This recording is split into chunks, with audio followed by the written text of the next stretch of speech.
Semuanya bermula di depan sebuah kotak bertegangan tinggi yang dipenuhi tanda peringatan bahaya dan sengatan listrik. Seorang pemuda menggenggam beberapa kabel dengan tangan gemetar. Pikirannya dipenuhi ketakutan bahwa jika ia tertangkap sekarang, maka segalanya akan berakhir baginya. Tepat pada saat itu, dua pria tiba-tiba menangkapnya ketika ia berusaha keras melawan agar tidak dibawa kembali. Dalam detik yang menegangkan itu, ia menyadari bahwa tertangkap di tempat itu berarti akhir dari segalanya. Maka Kim Jio mengambil keputusan nekat. Ia menyatukan kabel-kabel tersebut dan menciptakan hubungan arus pendek yang sangat kuat, memilih untuk berkorban daripada kembali ditangkap. Seketika ledakan energi terjadi, menghantam ketiganya dalam satu semburan dahsyat.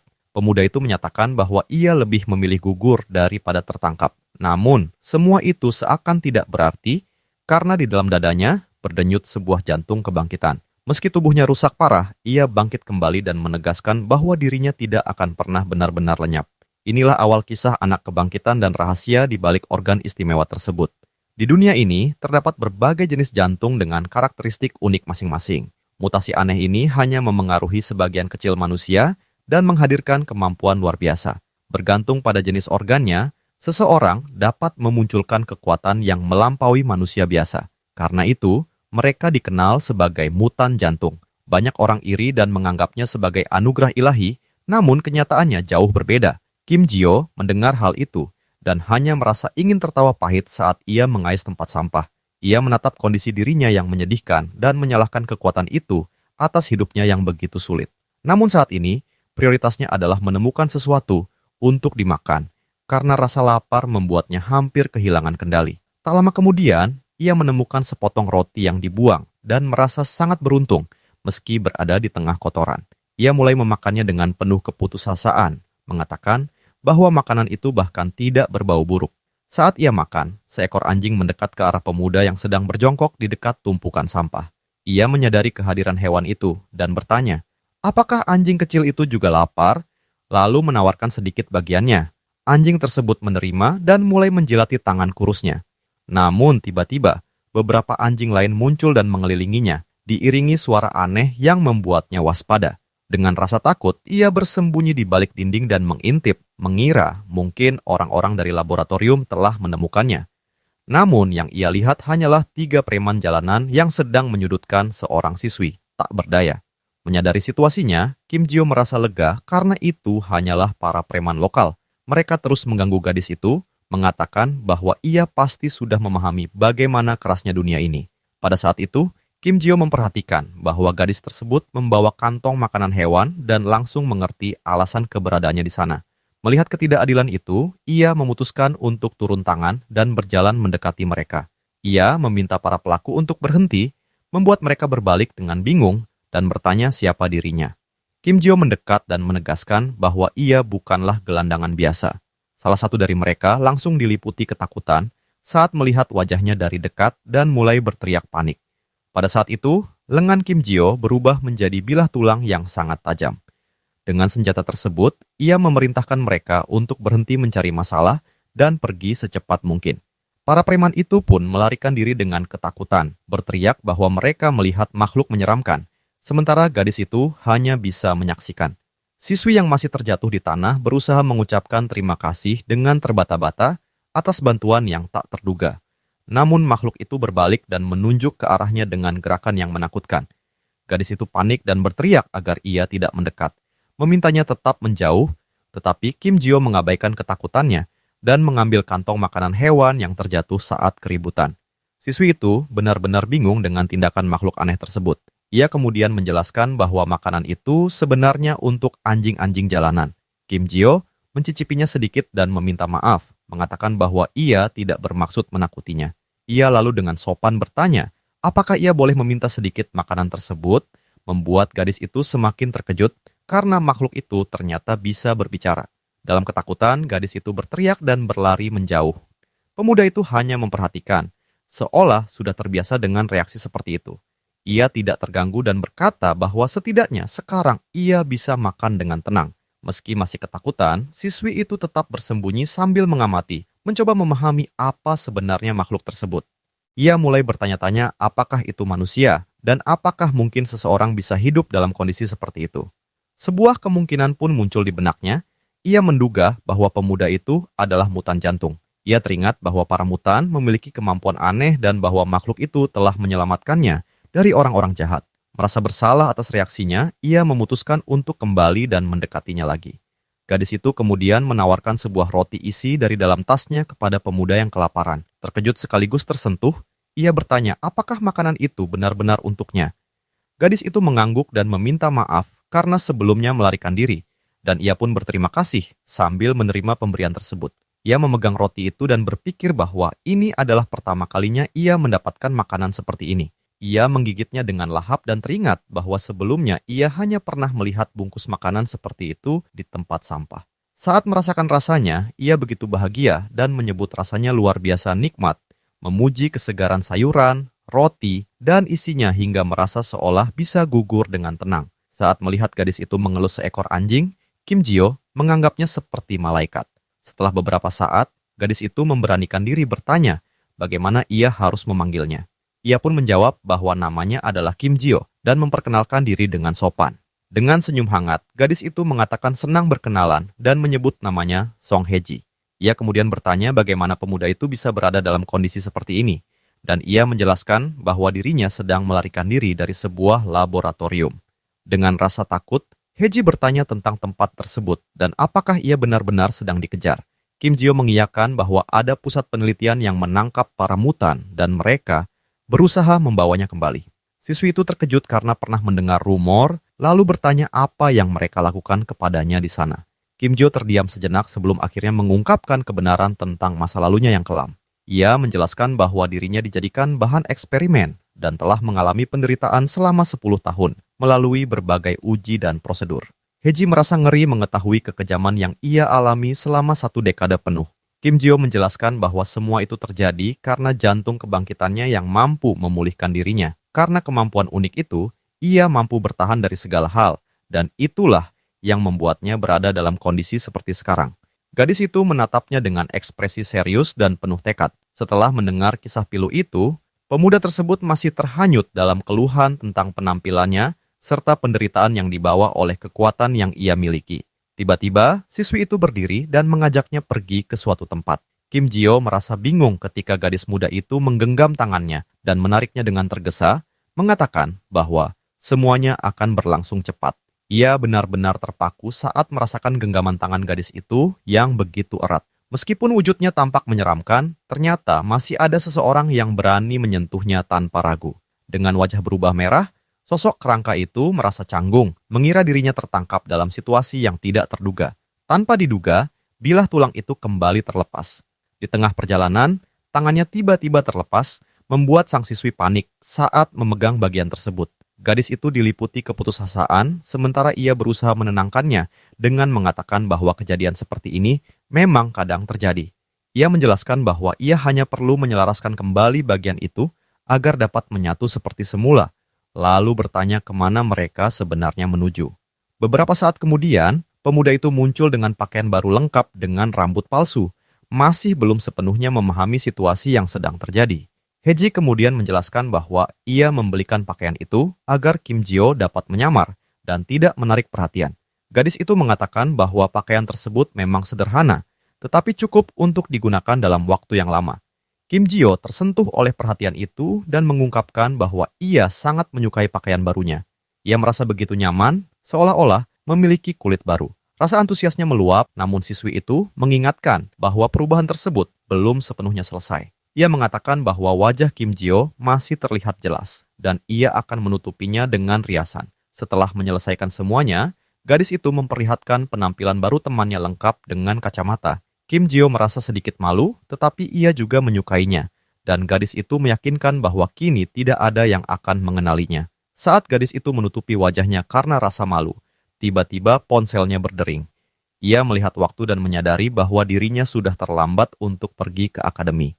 Dengan cepat, ia berpamitan dan pergi, meninggalkan Kim Jio bersama anjing-anjing kecil. Sambil berlari, ia berteriak agar Kim Jio menjaga mereka. Dalam kesendiriannya, Kim Jio berdiri sambil memikirkan nama gadis yang telah menolongnya hari itu.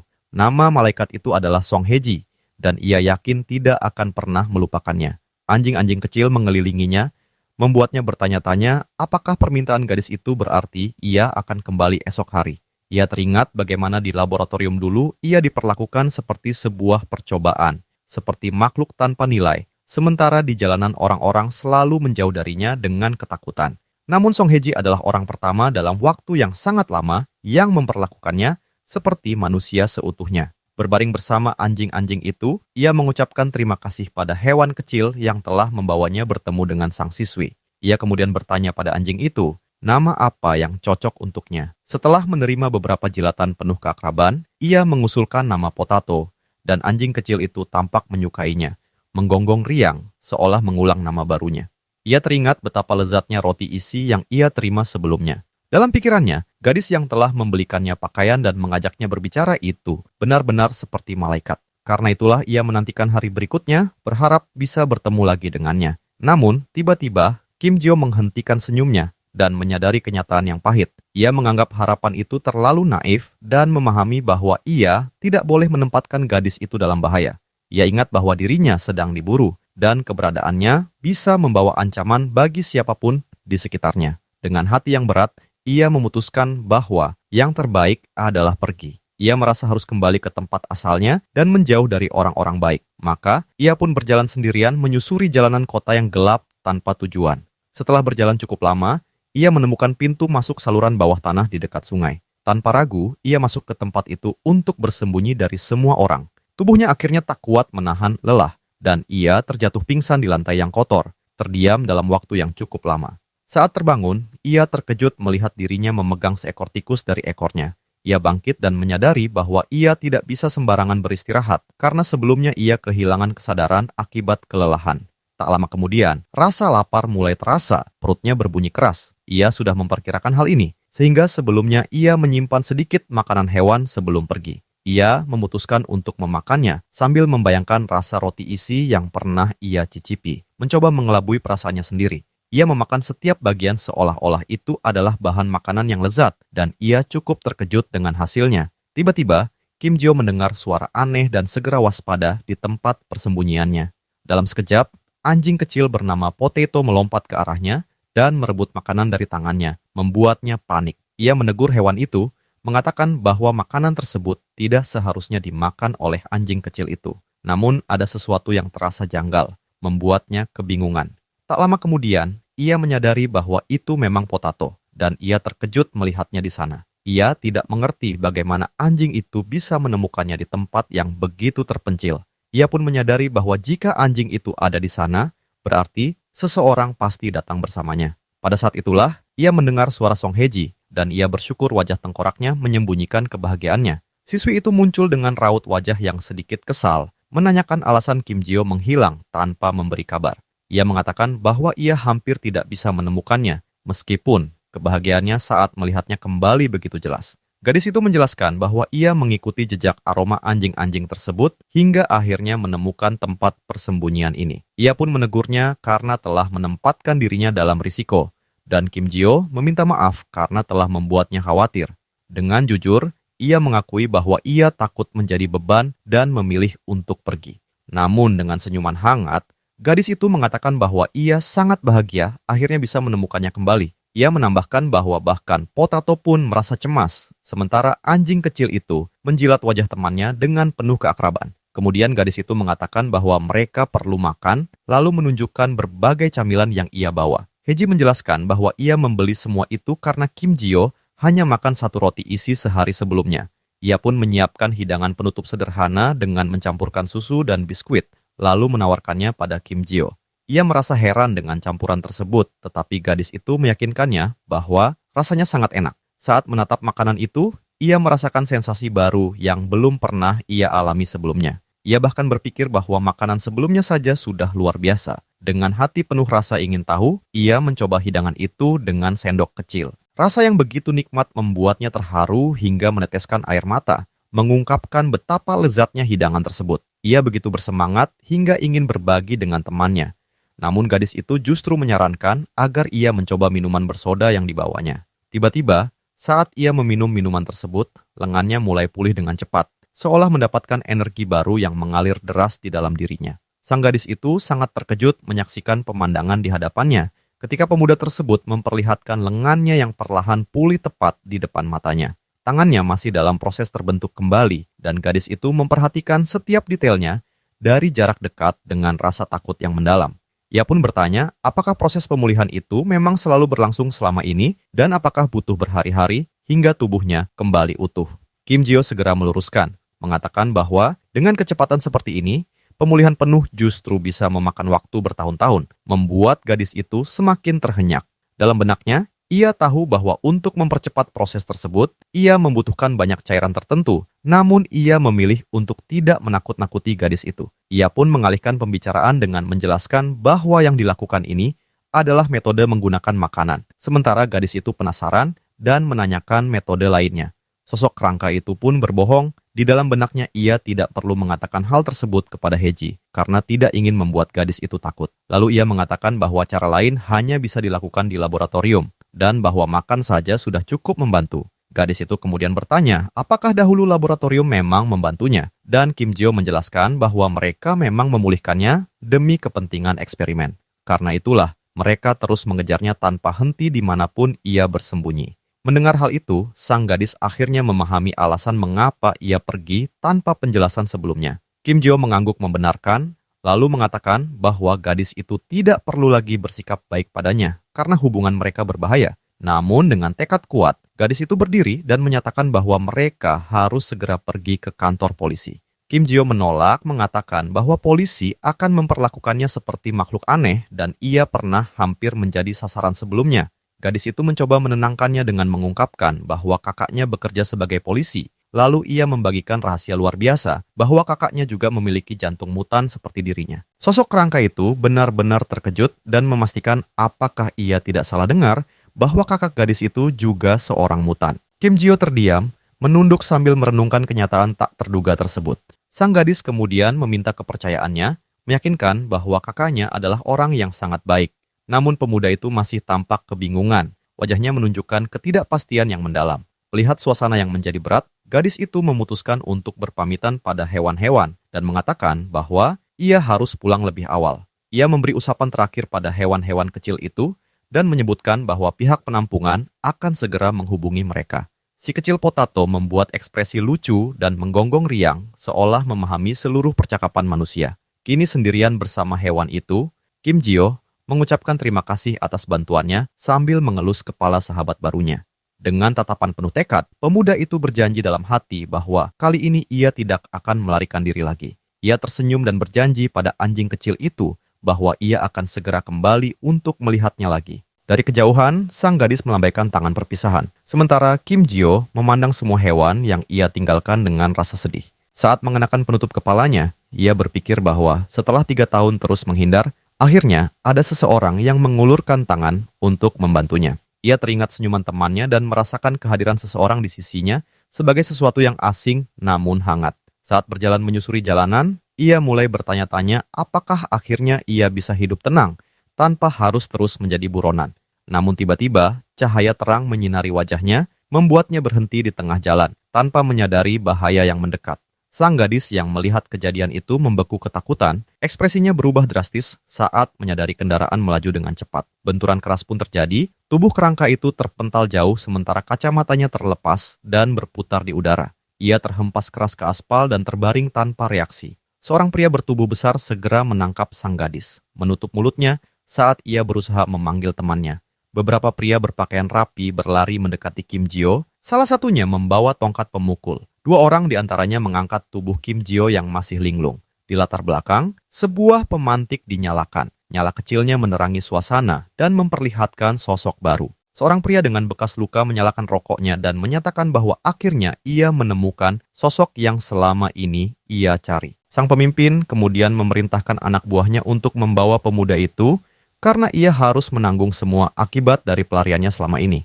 3 mobil hitam melaju cepat membawa Kim Jio ke tempat yang tidak diketahui, dan dari kaca belakang terlihat tubuh kerangka itu diseret dengan tali yang melingkar di lehernya. Pemuda itu terbatuk saat tubuhnya terseret di atas aspal, dan terlihat bahwa ada 2 tubuh lain yang ikut terbawa. Dengan wajah penuh kemarahan, ia menyalahkan dirinya sendiri karena tertangkap dengan cara yang begitu memalukan.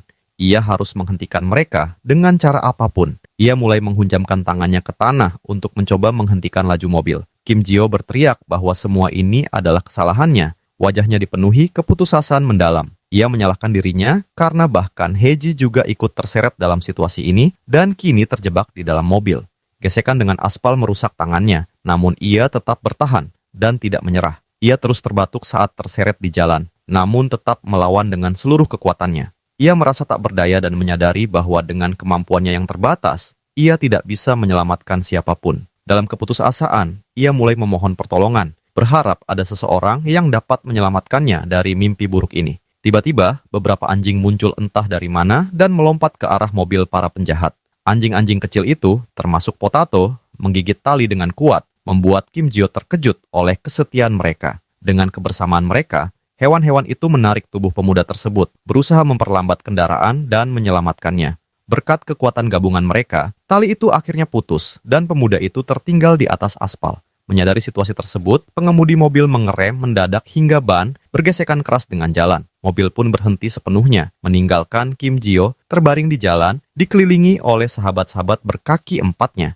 Anjing-anjing itu menggonggong dan menggeram dengan penuh keberanian, berusaha melindungi tubuh Kim Jio yang tergeletak lemah di tanah dalam kondisi terluka parah. Di dalam kendaraan, salah satu penjahat terlihat marah besar, mengumpat kesal ketika melihat rencana mereka berantakan oleh gangguan hewan-hewan kecil itu. Tanpa ragu, para pria berjas keluar dari mobil dan bersiap menghadapi kawanan anjing yang dipenuhi amarah. Salah satu anak buah mengejek, mempertanyakan kewarasan hewan-hewan itu yang terus menunjukkan perlawanan. Sementara itu, tubuh Kim Jio yang hampir tak sadarkan diri mencoba bersuara, berusaha menghentikan teman-temannya yang terus bertahan. Namun, kesabaran para penyerang telah habis dan mereka mulai menyerang anjing-anjing kecil itu dengan tongkat bisbol tanpa sedikit pun rasa iba. Dengan sisa tenaga yang dimilikinya, Kim Jio berusaha bangkit, tak sanggup melihat makhluk-makhluk kecil itu bertarung menggantikannya. Ia mengepalkan tangan dan memusatkan pikirannya, menyadari bahwa ia harus melakukan sesuatu untuk menolong sahabat-sahabatnya. Di saat yang genting itu, salah satu anjing, meski dalam keadaan terluka, menggigit kaki seorang pria dengan kekuatan yang luar biasa. Sebuah ide muncul di benak Kim Jio. Ia teringat bahwa tubuhnya membutuhkan cairan merah untuk mempercepat pemulihan. Ia pun memutuskan untuk menyerap cairan yang tercecer di tanah demi memulihkan sebagian tubuhnya. Dengan susah payah, ia menyeret tubuhnya menuju genangan cairan di atas aspal. Namun sebelum mencapai tujuannya, salah satu penyerang berteriak penuh amarah. Sementara serangan terhadap anjing-anjing itu terus berlanjut, Kim Jio menyadari bahwa ia harus segera pulih jika ingin menolong mereka. Tiba-tiba, pandangannya beralih ke samping, dan ia melihat tubuh Potato tergeletak tak bergerak di tanah. Wajahnya seketika dipenuhi rasa ngeri, matanya membelalak menyaksikan kenyataan pahit di hadapannya. Dalam keterkejutan, ia memanggil nama sahabatnya itu. Tak mampu menerima bahwa anjing kecil itu telah tiada. Ia menoleh ke sekeliling dan mendapati tubuh-tubuh anjing lainnya juga tergeletak diam, menciptakan pemandangan yang penuh kehampaan dan kesedihan. Ia terus memanggil nama-nama mereka, namun yang tersisa hanyalah sunyi yang menyayat hati. Ingatan kelam pun kembali menghantam pikirannya, mengingat 10 tahun yang ia habiskan terkurung di dalam laboratorium. Ia hidup dalam belenggu, menjadi sasaran berbagai percobaan kejam oleh para ilmuwan. Setiap hari, mereka memberinya zat merah misterius dan mengambil bagian dari tubuhnya dalam penderitaan yang tak terbayangkan. Rutinitas itu terus berulang tanpa henti, dan karena kekuatan yang dimilikinya, ia bahkan tak bisa menentukan kapan penderitaannya akan berakhir. Hingga suatu hari, ia merencanakan pelarian dan secara ajaib berhasil keluar dari tempat mengerikan itu. Ia mengira akhirnya akan merasakan kebebasan dan kebahagiaan, terbebas dari mimpi buruk yang begitu panjang. Namun kenyataan justru berbeda. Dunia luar memandangnya dengan hina, dipenuhi rasa takut dan jijik terhadap penampilannya, memperlakukannya seolah ia bukan manusia. Karena itu, ia hidup terasing di antara tumpukan sampah, merasa seperti makhluk buangan. Namun kini, sesuatu di dalam dirinya mulai berdenyut, memancarkan energi aneh yang begitu kuat. Ia teringat pada anjing-anjing itu dan seorang gadis yang menjadi satu-satunya pihak yang pernah memperlakukannya dengan kebaikan, menerima dirinya sebagai manusia. Kenangan itu membangkitkan kekuatan tersembunyi dalam dirinya. Seketika, seluruh cairan yang tercecer di tanah mulai bergerak dengan cepat menuju tubuhnya. Zat merah itu menyelimutinya, menghadirkan energi kelam yang memenuhi seluruh area. Ia menyerap cairan itu sepenuhnya, dan tubuhnya mulai pulih dengan cara yang luar biasa. Otot dan kulitnya terbentuk kembali, membuatnya merasa lebih kuat dari sebelumnya. Cairan itu kemudian mengeras di sekitar lengannya, membentuk lapisan pelindung yang kokoh. Kekuatan baru pun terbangkitkan, dan kemampuan pemulihannya mencapai tingkat yang tak masuk akal. Dengan energi dari cairan tersebut, tangannya pulih sepenuhnya dalam sekejap. Aura merah pekat mulai menyelimuti tubuh Kim Jio, wajahnya kembali pulih, dan matanya bersinar dengan cahaya merah yang intens. Tubuhnya kembali seperti manusia seutuhnya. Penampilan lamanya yang telah lama hilang kini kembali. Ia menatap tangannya dengan takjub, menyadari perubahan besar pada dirinya. Ia memastikan bahwa dirinya bukan lagi sosok kerangka, dan semuanya telah kembali seperti dahulu. Namun, ingatan masa kecilnya muncul saat sifat uniknya telah membuatnya sangat kuat sejak awal. Tiba-tiba, kesadaran pahit menghantam dirinya. Cairan yang memulihkannya berasal dari anjing-anjing kecil yang telah gugur saat berusaha melindunginya. Para penjahat itu diliputi ketakutan, bertanya kepada pemimpin mereka tentang langkah selanjutnya. Namun, sang pemimpin mengabaikan rasa gentar itu dan maju dengan senjata di tangan, berusaha menangkap Kim Jio. Akan tetapi, Kim Jio bergerak jauh lebih cepat, melayangkan pukulan kuat tepat ke wajah penyerang. Hantaman itu begitu dahsyat hingga tubuh pria itu terpental ke belakang dengan kekuatan luar biasa, melayang dan menghantam sisi mobil hingga membuat badan kendaraan itu penyok. Ia terjepit di pintu mobil, tak sadarkan diri akibat serangan mendadak tersebut. Dengan jalan yang kini terbuka, Kim Jio mengangkat tubuh kecil Potato dengan penuh kehati-hatian. Ia berlutut di tanah, memeluk sahabatnya itu sambil meratapi kepergiannya. Dengan tatapan gelap, ia menyatakan bahwa ia mengetahui cara paling menyakitkan bagi seseorang untuk mengakhiri perjalanan hidupnya. Para penyerang lainnya diliputi ketakutan, dan Kim Jio menjanjikan sesuatu yang mengerikan bagi siapapun yang menjawab lebih dulu. Dengan sorot mata tajam penuh emosi, Kim Jio bertanya kepada para penjahat kemana mereka membawa Song Hye-ji. Adegan kemudian beralih ke sebuah gudang terpencil yang tampak menjadi markas rahasia bagi sekelompok pria berbahaya dan kejam. Beberapa mobil hitam terparkir di halaman, menandakan tempat itu dipenuhi anak buah yang bersenjata dan siaga. Tiba-tiba, seseorang menarik penutup gelap dari kepala seorang sandera yang ditahan di sana. Hye-ji menatap sekeliling dengan putus asa, berusaha memahami situasi sambil bertanya-tanya siapa orang-orang itu. Saat itu, Hye-ji menyadari bahwa ia berada di tempat yang sangat mencekam. Wajahnya dipenuhi rasa takut yang mendalam. Beberapa pria berandalan mengelilingi gadis itu, tersenyum sinis seolah menikmati kepanikannya. Ia bertanya-tanya di mana dirinya berada dan mengapa ia dibawa ke tempat persembunyian di tengah lokasi terpencil ini. Saat ia menoleh ke samping, ia menyaksikan pemandangan mengerikan. Orang-orang asing tengah menangani berbagai sampel biologis, membuatnya terdiam dalam keterkejutan yang mendalam. Tak lama kemudian, salah satu pria menarik rambut perempuan muda itu dengan kasar dan memaksanya diam, menyuruhnya berhenti membuat kegaduhan. Pemimpin kelompok itu melangkah mendekat dengan sorot mata dingin, lalu dengan nada mengintimidasi, mempertanyakan apakah ia memiliki banyak nyawa hingga berani berteriak seperti itu. Ia kemudian memperlihatkan sebuah foto kerangka dan dengan penuh tuduhan menyatakan bahwa perempuan itu berada di sana karena membantu makhluk aneh tersebut. Dengan suara rendah namun penuh ancaman, ia memerintahkan agar perempuan itu menutup mulutnya jika ingin selamat sampai semua ini berakhir. Wajahnya memancarkan kekejaman saat ia menambahkan bahwa tidak ada seorang pun yang akan peduli jika 1 atau 2 orang menghilang dari tempat itu hari ini. Sang gadis membeku, matanya terpaku pada tatapan dingin penjahat itu, dan ia mulai menyadari bahwa ancaman tersebut sama sekali bukan gurauan. Tiba-tiba, suara ponsel berdering dari saku jaket sang pemimpin memecah ketegangan yang mencekam. Ia segera mengangkatnya dan dengan nada kesal menanyakan mengapa bawahannya menelepon alih-alih datang membawa target.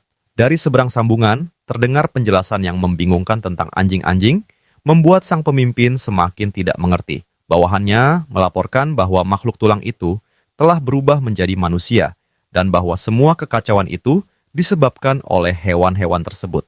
Mendengar hal itu, amarah sang pemimpin memuncak.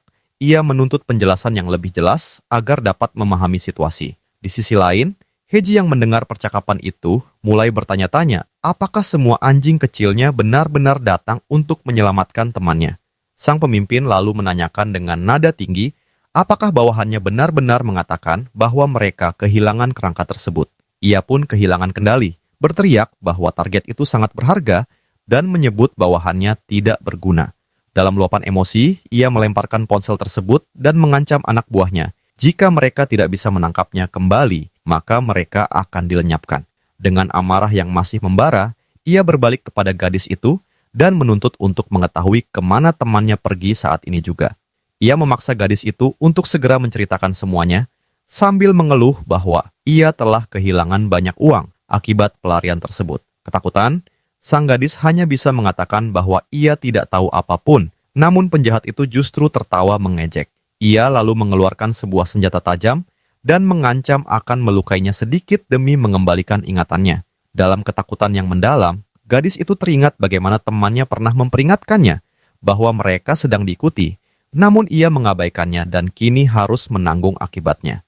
Dengan senjata tajam yang semakin dekat ke wajahnya, ia berusaha berpikir keras mencari cara untuk keluar dari situasi berbahaya ini. Saat pria itu bersiap melukainya, sesuatu yang tak terduga terjadi di dalam ruangan. Tiba-tiba, salah satu anak buah terpental keras ke arah rekannya hingga ia jatuh tak sadarkan diri.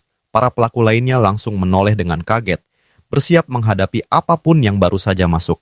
Di ambang pintu, Kim Jio muncul dalam wujud manusia, memancarkan aura balas dendam yang gelap dan sangat kuat. Pemimpin kelompok menatap ke arah pintu dengan kebingungan total melihat sosok misterius yang berdiri di sana.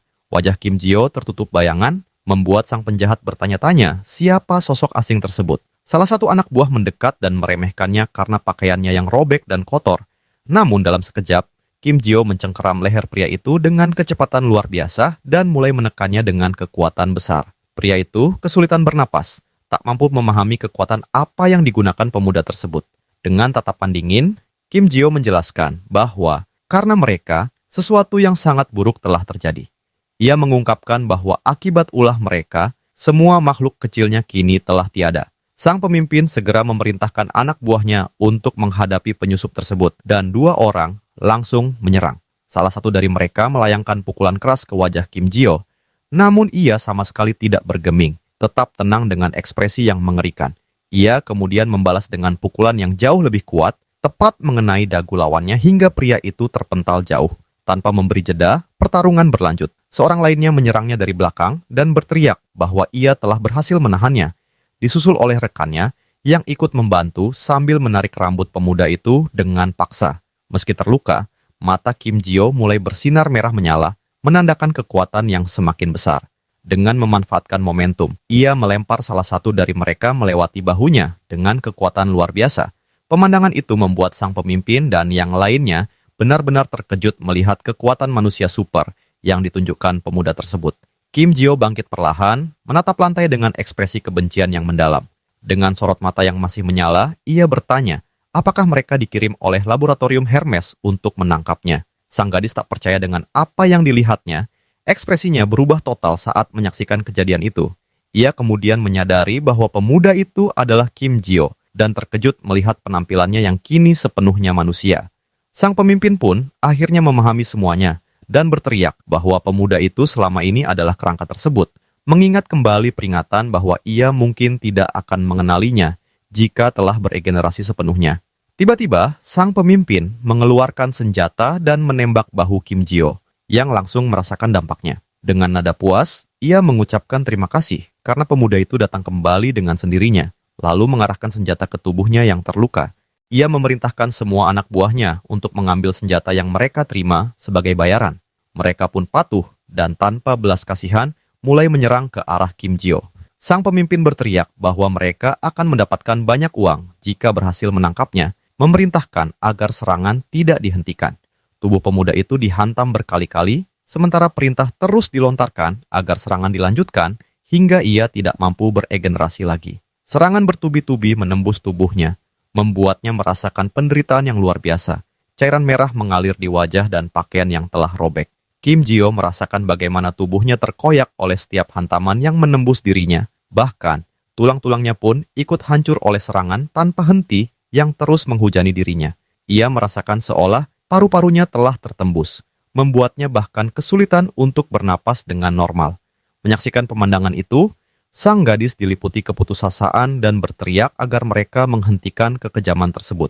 Setelah begitu banyak tembakan dilepaskan, tubuh Kim Jio akhirnya roboh ke tanah dan para pria itu merayakan kejatuhannya dengan penuh kepuasan. Pemuda itu terbaring di lantai dengan tubuh penuh luka, seakan ia benar-benar telah dikalahkan oleh mereka. Namun, secara tiba-tiba, tangannya mulai bergerak, menyentuh genangan cairan merah di sekelilingnya. Perlahan, cairan merah di lantai itu mulai terserap kembali ke dalam tubuhnya. Cairan merah dari bagian kaki tangan yang telah tumbang mengalir menuju Kim Jio, seolah berusaha memulihkan dirinya. Pada saat yang sama, jantung kebangkitannya bersinar dengan sangat terang dan berdenyut dengan energi yang luar biasa besar. Salah satu penjahat menyadari kejanggalan itu dan berteriak panik kepada pemimpin mereka, memperingatkan adanya bahaya. Ia berteriak bahwa target mereka hidup kembali, sementara tubuh pemuda itu perlahan bangkit dengan sendirinya. Sang pemimpin kelompok diliputi ketakutan, menyebut bahwa ia bangkit seperti sosok yang kembali dari kehancuran. Cairan merah bergerak mengelilingi tubuhnya, memulihkan setiap luka akibat tembakan. Dengan putus asa, sang penjahat memerintahkan anak buahnya untuk kembali menembak, berteriak, apakah mereka hanya akan diam menyaksikan. Pemuda itu merasakan setiap proyektil menembus tubuhnya, namun kali ini ekspresinya sangat berbeda. Bahkan saat tembakan mengenai kepalanya, ia hanya berpikir bahwa serangan itu mencoba merobek dirinya. Meski menerima begitu banyak luka, tubuhnya terus pulih dengan cara yang aneh. Ia pun menyadari bahwa rasa sakit itu tidak sekuat yang pernah ia bayangkan, karena di masa lalunya yang kelam, ia telah mengalami penderitaan yang jauh lebih berat. Ia teringat saat masih kecil, ketika dirinya harus bertahan dari berbagai serangan di dalam laboratorium. Tubuhnya pernah dihancurkan oleh alat berat raksasa dan dijadikan objek percobaan yang kejam dan tidak manusiawi tanpa henti. Karena itu, ia menyadari bahwa apa yang ia hadapi sekarang tidak ada apa-apanya dibandingkan pengalaman tersebut. Kembali ke masa kini, ia melayangkan pukulan keras ke wajah salah satu penyerang di dekatnya. Hantaman itu begitu kuat hingga pria tersebut terpental jauh dengan kekuatan yang luar biasa. Dengan tatapan penuh amarah, Kim Jio menyatakan bahwa senjata seperti itu kini bukan lagi ancaman baginya. Ia mengaku mampu menghadapi semua ini tanpa henti, sementara wajah penyerang itu menjadi penuh lebam. Para penjahat lainnya diliputi ketakutan saat melihat pemuda itu bergerak dengan kemampuan di luar batas manusia. Tanpa ragu, ia kembali menghantam penyerang lain dengan serangan cepat dan presisi yang menghancurkan.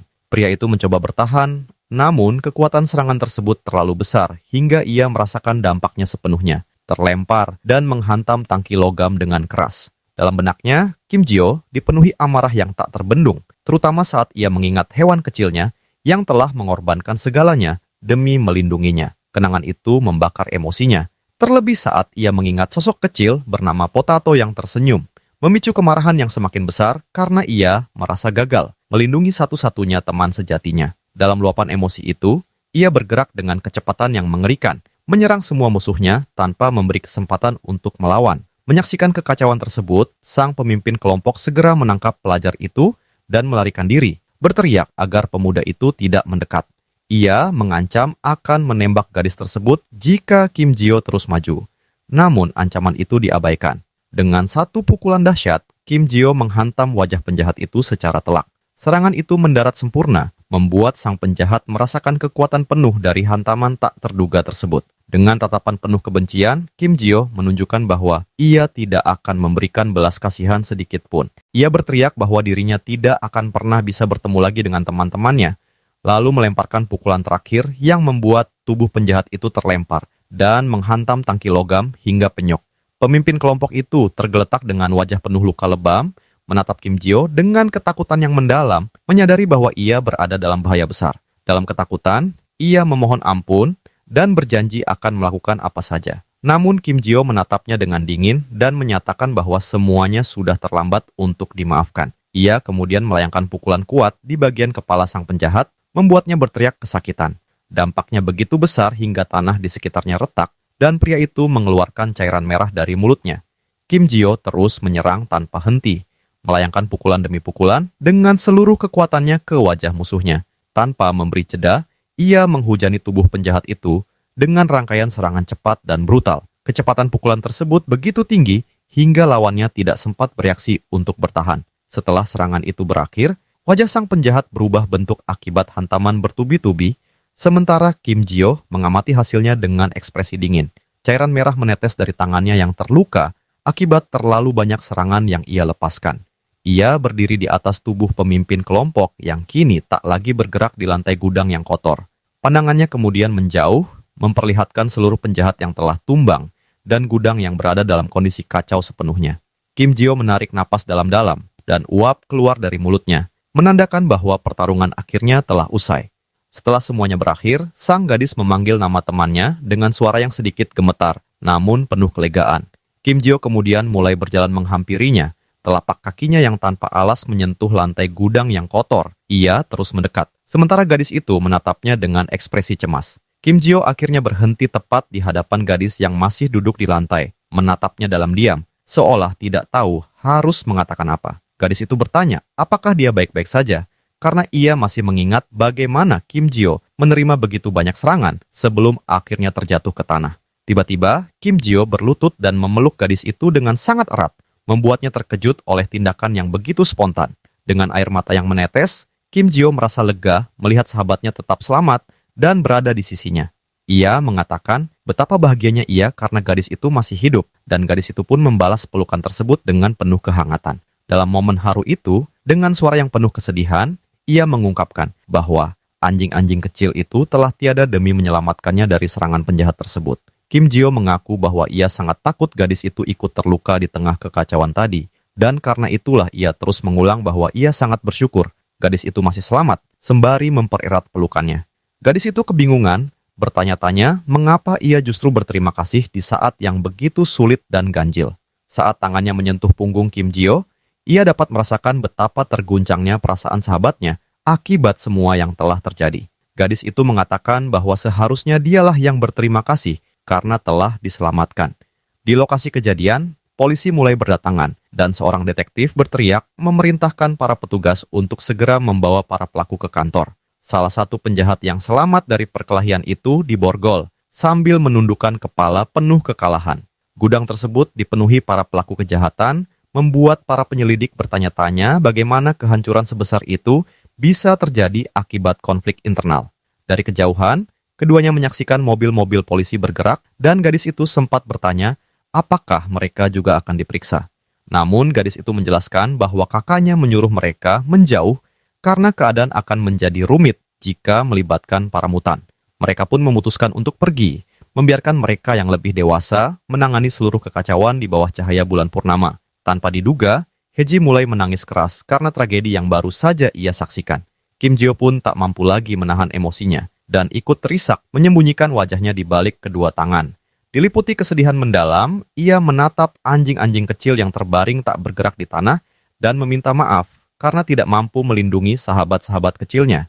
Kim Jio mengingat satu persatu nama hewan-hewan yang telah berjuang demi dirinya dan merasakan kehampaan yang begitu besar di dalam hatinya.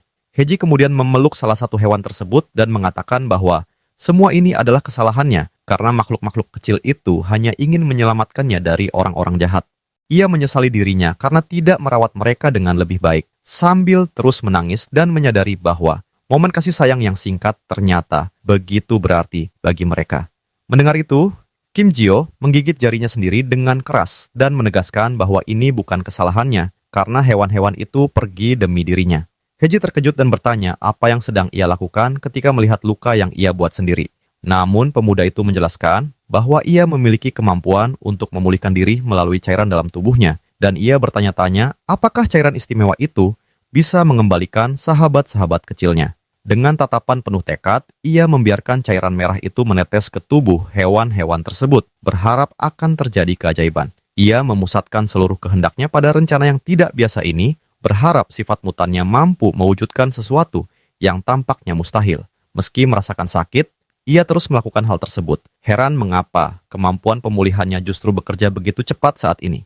Ia menggigit lebih kuat lagi, membiarkan cairan itu mengalir, seolah mengabaikan sepenuhnya rasa sakit yang ia rasakan. Melihat Kim Jio terus melakukan hal itu, Heji kemudian memegang lengannya dan memintanya berhenti, karena hewan kecil itu pasti tidak ingin melihatnya seperti ini. Dengan wajah muram, ia bertanya, apakah hewan-hewan itu membencinya karena mereka harus pergi karenanya. Namun gadis itu menggenggam tangannya dan menjelaskan betapa besar kasih sayang hewan-hewan itu kepadanya. Ia menceritakan bahwa pada awalnya mereka sangat takut dan tidak menyukai manusia, tetapi dengan dirinya semuanya berbeda. Kim Jio terkejut dan bertanya apakah mereka memang selalu curiga terhadap manusia. Perempuan muda itu mengangguk, menjelaskan bahwa tubuh mereka penuh bekas luka akibat perlakuan buruk dan kenangan yang menyakitkan. Sambil mengusap salah satu hewan, pemuda itu mengakui bahwa ia tidak pernah menyadarinya karena ia selalu menganggap mereka lembut. Karena itu, gadis tersebut memintanya untuk tidak menyalahkan diri sendiri, karena hal itu justru akan membuat hati mereka semakin terluka. Kim Jio duduk diam dengan salah satu hewan di pangkuannya, merenungkan semua yang telah ia dengar. Dengan senyum lembut, Heji mengatakan bahwa keberanian mereka mendekatinya tanpa ragu mungkin karena mereka merasakan sahabat mereka merasakan hal serupa.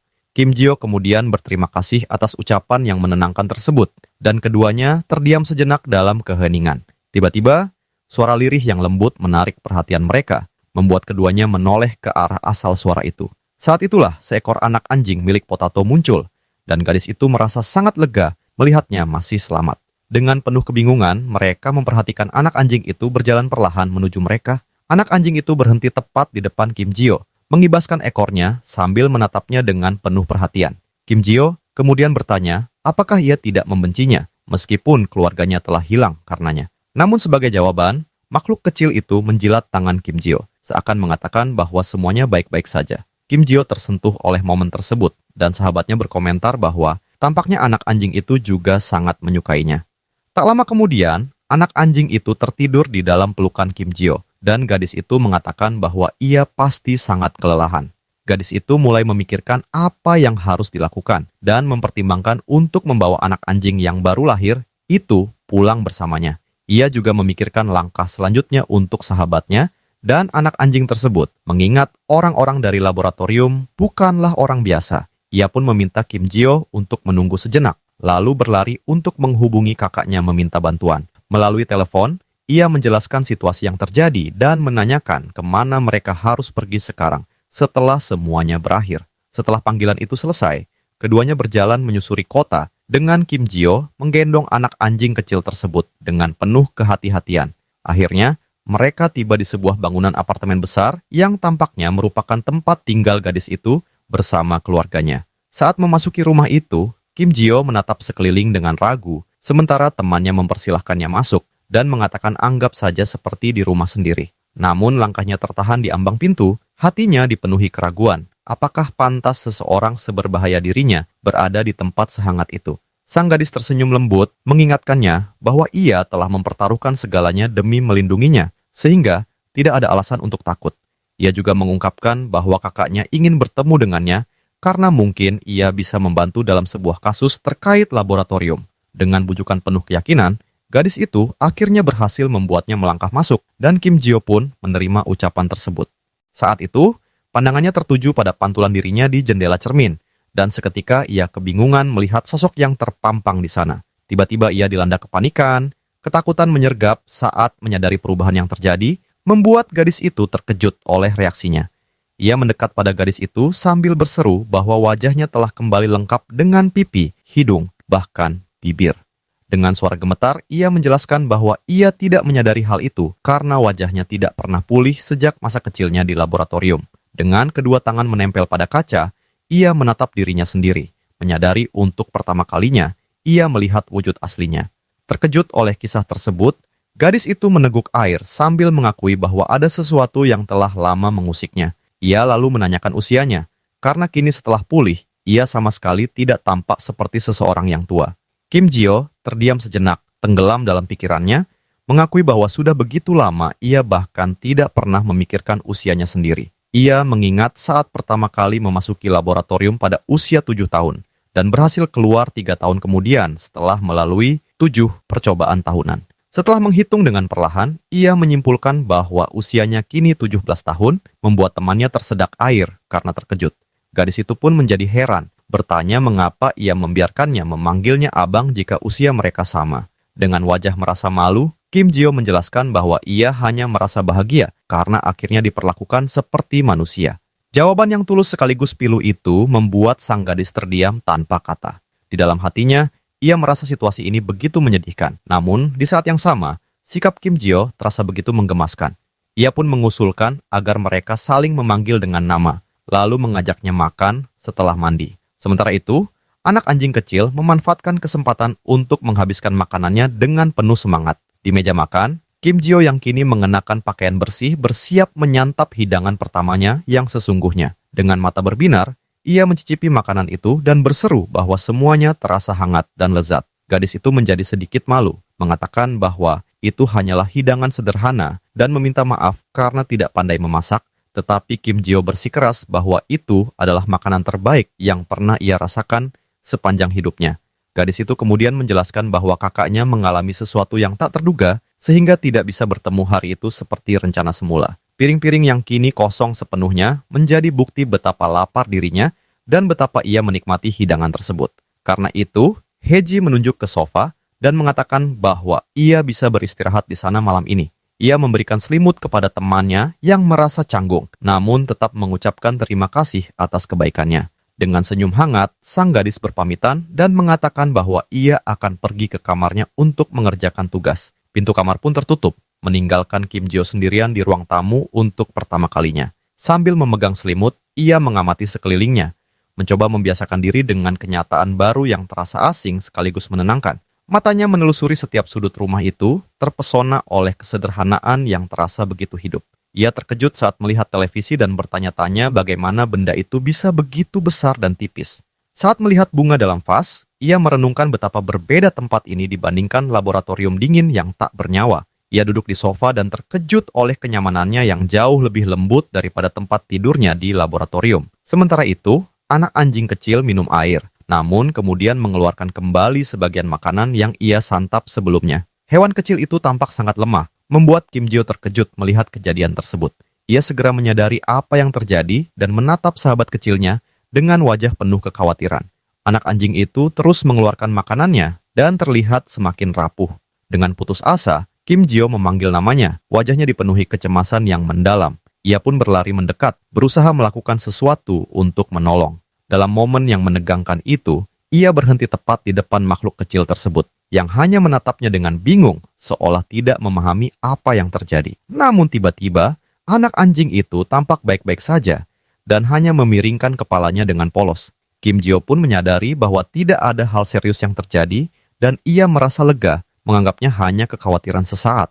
Beberapa waktu kemudian, mereka berdua berbaring di sofa, dan anak anjing itu meringkuk manja di sampingnya. Dengan hewan kecil itu di bahunya, ia merasakan kehangatan yang membuat tempat itu terasa begitu nyaman untuk beristirahat. Tersenyum, Kim Jio bertanya pada sahabat barunya apakah ia juga menikmati rumah aman mereka yang baru. Ia kemudian mulai memikirkan sebuah nama, dan karena ayahnya bernama Kentang, ia mengusulkan nama Kentang Goreng. Ia memutuskan untuk memanggilnya Fritter, dan si kecil tampak menyukai nama itu saat ia mengelusnya. Pada saat itulah, ia akhirnya memahami arti kebahagiaan dan tertidur dengan kehangatan di dalam hatinya. Kenangan hari itu berputar dalam pikirannya, mengingat kembali hidangan yang ia nikmati sebelumnya, juga mandi air hangat yang sudah lama tidak ia rasakan. Kenangan sederhana itu membuatnya merasa bahagia dan bersyukur atas kedamaian yang akhirnya ia temukan. Ia pun teringat bahwa kini ia bisa beristirahat dengan tenang di tempat yang begitu nyaman. Namun di tengah tidurnya yang damai, mimpi buruk menghampiri, membuatnya merenungkan betapa rapuhnya kebahagiaan. Dengan senyum sendu, ia menyadari bahwa semua itu dapat hilang dengan begitu mudah.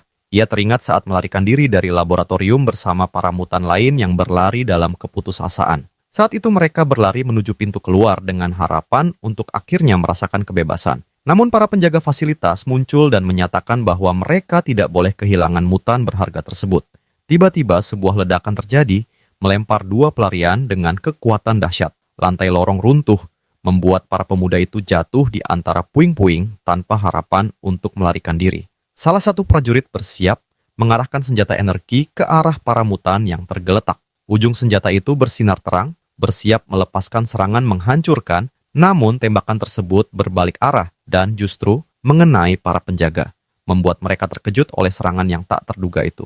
Para prajurit lain hanya bisa terdiam, terguncang oleh kejadian yang baru saja berlangsung tepat di depan mata mereka. Di tengah ketegangan itu, seorang gadis berambut hitam melangkah maju dan menggunakan kekuatan esnya untuk menyerang para musuh. Di lantai, Kim Jio tampak membeku dalam keterkejutan.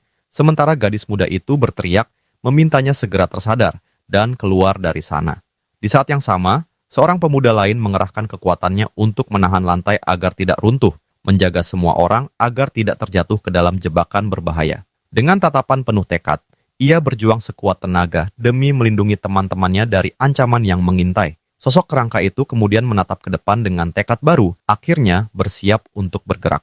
Sang gadis mengulurkan tangannya, mendesak mereka untuk segera bergerak karena jalan keluar sudah sangat dekat. Pemuda itu pun meraih tangan temannya, dan keduanya bersiap melanjutkan pelarian penuh keputusasaan. Ia teringat betapa kerasnya mereka berlari saat itu, hingga akhirnya terpisah di penghujung perjalanan. Kembali ke masa kini, Kim Ji-yo membuka matanya, dan mimpi buruk itu pun berakhir dengan nuansa pilu. Berbaring di tempat tidur, ia memikirkan teman-temannya dari laboratorium dan bertanya-tanya, apakah mereka masih menderita di suatu tempat. Dari sanalah ia berjanji, tidak akan membiarkan siapapun merebut satu-satunya kebahagiaan kecil yang kini ia miliki. Bekas luka di tubuhnya berpendar samar, seolah menegaskan sumpahnya untuk melindungi teman barunya dengan segala cara. Jantung mutannya berdegup kuat, dan ia pun memutuskan untuk memperjuangkan kebahagiaan yang baru saja ia temukan. Dengan tatapan serius, ia memperingatkan bahwa siapapun yang mencoba merusak ketenangan yang ia miliki saat ini tidak akan dibiarkan begitu saja, dan ia akan melakukan apapun untuk membalas perbuatan tersebut. Keesokan harinya, teriakan penuh kepanikan menggema di seluruh kota, menarik perhatian orang-orang di sekitarnya. Seseorang berlari tergesa-gesa di jalanan. Langkah kakinya yang cepat menandakan bahwa sesuatu yang sangat penting telah terjadi. Saat itulah terlihat Kim Ji-yo berlari sambil memanggil nama anak anjing kecilnya, Fry. Dengan mata berkaca-kaca, ia berteriak putus asa, menanyakan kemana satu-satunya sahabatnya itu pergi. Pada sebelumnya, gadis itu mengabarkan bahwa ia akan berangkat ke sekolah, membuat Kim Ji-yo penasaran karena istilah tersebut terdengar asing baginya. Gadis itu lalu menjelaskan bahwa kakaknya hanya kembali pada malam hari dan meminta agar ia menjaga rumah dengan baik selama siang hari. Setelah berpamitan, Kim Ji-yo membayangkan bahwa kegiatan sekolah pasti terasa menyenangkan. Tiba-tiba, gadis itu menyadari si kecil Fry merengek dan mencakar dinding dengan penuh semangat. Mereka pun memperhatikan tingkah aneh hewan kecil itu yang terus membuat suara di sudut ruangan. Dengan rasa ingin tahu, gadis itu bertanya, apakah peliharaan itu ingin keluar? Dan pemuda tersebut menyadari bahwa hewan itu tidak tampak sakit, hanya merasa bosan. Karena itu, Kim Ji-yo memutuskan untuk mengajak sahabat kecilnya keluar untuk jalan-jalan. Meski begitu, Hye-ji tampak khawatir dan menanyakan apakah orang-orang berbahaya masih mencarinya di luar sana. Dengan senyuman, Kim Ji-yo meyakinkan bahwa semuanya baik-baik saja karena tidak ada yang akan mengenali wajah manusianya yang baru. Merasa lega, gadis itu pun menyetujui dan merasa lebih tenang, mengetahui bahwa ia kini aman. Ia lalu menunjuk laci tempat tali penuntun disimpan dan memberikan kode pintu agar pemuda itu bisa keluar. Begitu berada di luar, Kim Ji-yo berusaha mengendalikan hewan kecil yang langsung melompat-lompat dan menggonggong tanpa henti di jalan.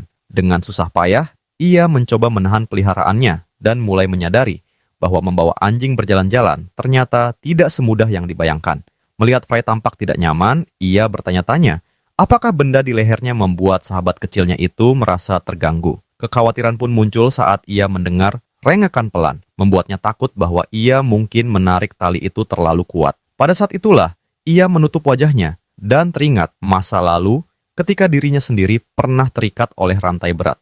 Dalam kilasan ingatan, ia kembali merasakan penderitaan di laboratorium saat tubuhnya diguncang oleh rasa sakit yang hebat dalam keadaan terikat. Trauma itu membuatnya berpikir bahwa makhluk lain pun mungkin tidak menyukai hal seperti itu, dan ia pun larut dalam pikirannya sendiri. Tanpa sadar, Kim Ji-yo melepaskan tali penuntun tersebut sambil meminta maaf, dan dalam sekejap, hewan kecil itu menghilang dari pandangannya. Seketika, Kim Ji-yo dilanda kepanikan luar biasa saat menyadari bahwa Fry telah berlari menjauh di jalanan. Ia berteriak dengan putus asa memanggil nama sahabatnya, berlari ke segala arah dengan harapan dapat segera menemukannya. Air mata mengalir di wajahnya, dan ia terus bertanya-tanya kemana hewan kecil itu pergi di saat yang begitu menegangkan. Perjalanan Kim Ji-yo yang kembali hidup ini pun berlanjut, kini dibayangi oleh hilangnya sahabat kecil yang telah mengubah hidupnya. Ia berlari melewati banyak orang di jalanan, memohon agar Fry merespons panggilannya. Dengan napas terengah-engah, ia mengobrak-abrik tempat sampah, mengintip ke setiap sudut gelap, sementara jantungnya berdegup kencang. Ia bahkan berlutut untuk memeriksa di bawah tumpukan barang terbengkalai. Namun yang ditemukannya hanyalah beberapa tikus kecil yang ketakutan. Tanpa menyerah, ia terus mencari di balik tempat sampah besar dan menjelajahi setiap sudut lingkungan asing itu dengan panik. Hingga akhirnya, ia terduduk di lantai dan mulai menangis.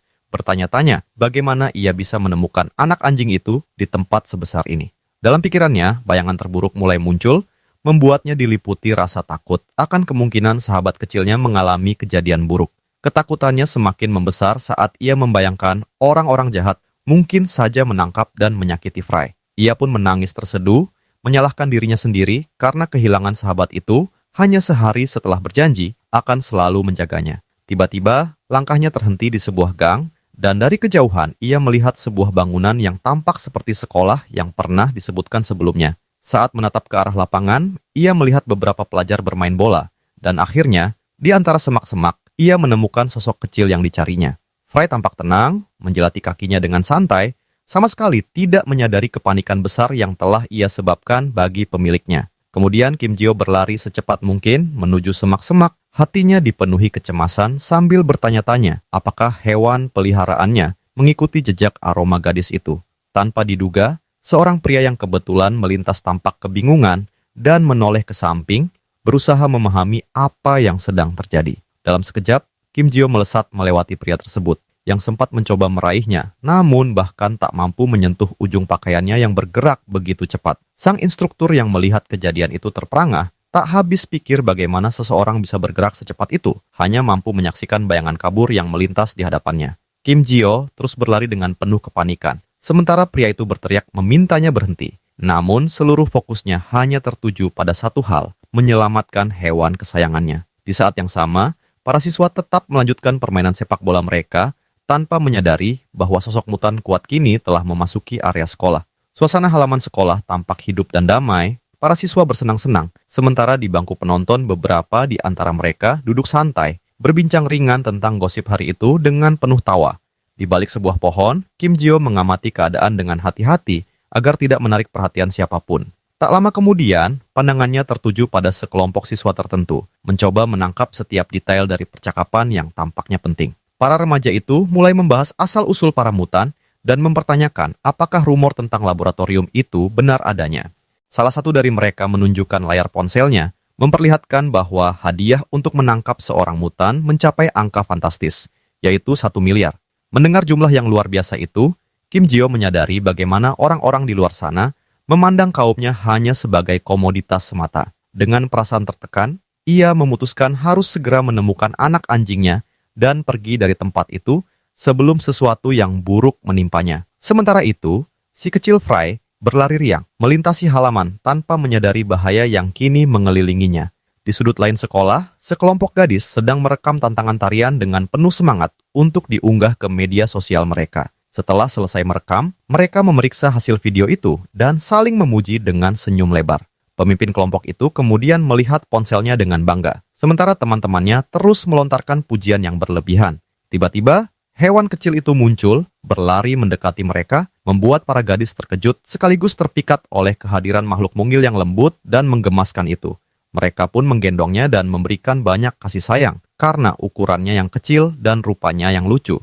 Para siswa itu kemudian memutuskan untuk berfoto bersama teman baru mereka agar bisa diunggah dan mendapatkan banyak perhatian sore itu. Namun, ketika melihat hasil foto tersebut, mereka menyadari ada sosok gelap berdiri tepat di belakang mereka, membuat mereka berteriak ketakutan. Dengan rasa cemas, para gadis menuduh Kim Ji-ho sebagai sosok aneh yang diam-diam mengambil gambar mereka.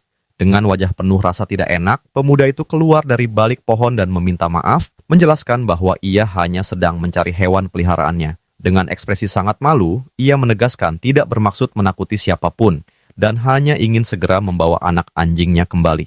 Seketika sikap para gadis berubah, pipi mereka merona saat menyadari bahwa pemilik hewan itu ternyata seorang pemuda yang sangat tampan. Mereka memperhatikan pakaiannya dan menyimpulkan bahwa ia pasti siswa baru karena belum pernah melihatnya sebelumnya.